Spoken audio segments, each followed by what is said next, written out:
Con mister Francesco La Rosa, mister, era una partita che si era messa male, poi invece piano piano avete conquistato più il pallino del gioco, il possesso palla, alla fine è arrivata una vittoria che tutto sommato è meritata per la sua squadra. Sì, diciamo che oggi ho fatto un po' di turnover, ho avuto in panchina Midulla, il bomber non l'ho neanche convocato, la Rosa Manuel neanche, ho cercato di fare un po' di turnover, la partita è stata abbastanza combattuta, i valori in campo, diciamo che è stata una partita combattuta, i valori in campo sono usciti fuori alla fine quando loro sono rimasti anche in 7, però credo che sia una vittoria meritata.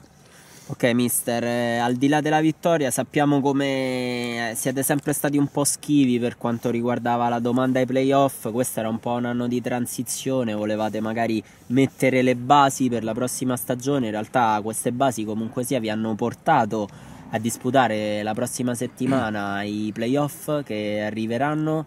Come si presenta questa squadra ai playoff? Finalmente possiamo insomma domandartelo, visto che ormai è certo al 100% che li disputerete. Come abbiamo fatto, come sempre ho detto, siamo arrivati ai playoff senza neanche inseguirli perché inizialmente non li abbiamo inseguiti. Siamo arrivati ai playoff, incontriamo il Gianicolo, credo che sia il Noi Gianicolo, servizi Gianicolo. so che una squadra che al completo dice la sua. Noi giochiamo come sempre, cerchiamo di andare al mare anche noi, se ci riusciamo, insieme alle altre squadre che logicamente che con lo Scapigollo e il Cottono ancora hanno qualcosa di più di noi, sono più abituati a vincerla, però andiamo lì tranquillamente.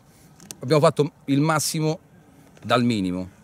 Ok mister, complimenti anche da parte nostra, proprio un'ultima domanda, un flash magari più specifico se possiamo entrare sull'M Servizi Gianicolo, è una squadra che hai detto comunque sia al completo, può mettere paura, certo.